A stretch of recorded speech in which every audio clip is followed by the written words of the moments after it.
How to use. I-download ang DMW mobile app.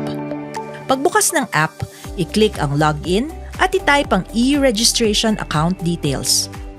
Kapag nakatanggap ng ganitong mensahe, i-click ang register. Mag-register gamit ang mobile number at i-click ang next. Hintayin ang OTP o one-time PIN na matatanggap sa mobile number.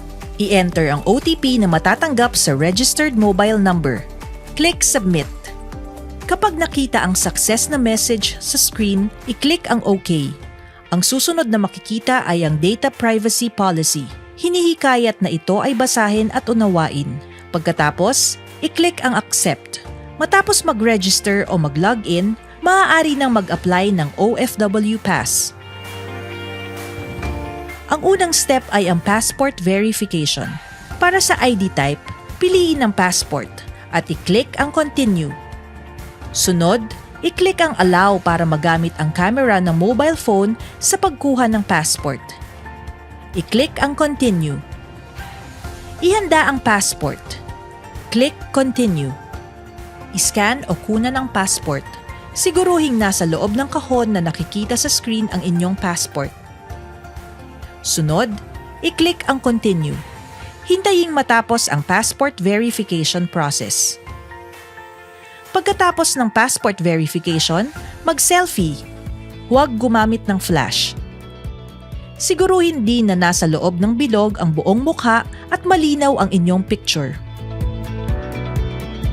Sunod na makakakita ng check kapag maayos na nakunan ang inyong picture.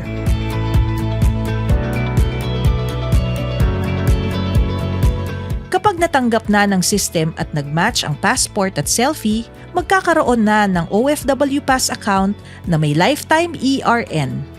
Para makita ito, i-click ang View OFW Pass. Para maging active at magamit ang OFW Pass sa paglabas ng bansa, kailangan din na i-scan ang visa for verification.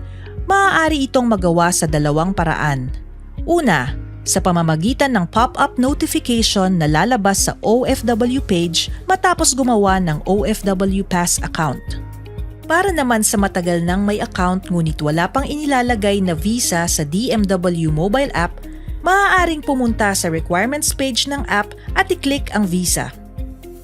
Sunod ay piliin ang bansa kung saan magtatrabaho. Piliin ang visa para sa ID type. I-click ang Continue. I-scan o kunan ang visa. Siguruhing nasa loob ng kahon na nakikita sa screen ang inyong visa. Sunod, i-review ang visa na nakikita sa screen. Siguruhing malinaw at nababasa ang mga detalye nito. Sunod, i-click ang Continue. Hintaying matapos ang visa verification process. Kapag natanggap na ng system ang visa sa account details, maaari nang magamit ang OFW Pass para makalabas at makapasok sa Pilipinas habang nagtatrabaho sa ibang bansa.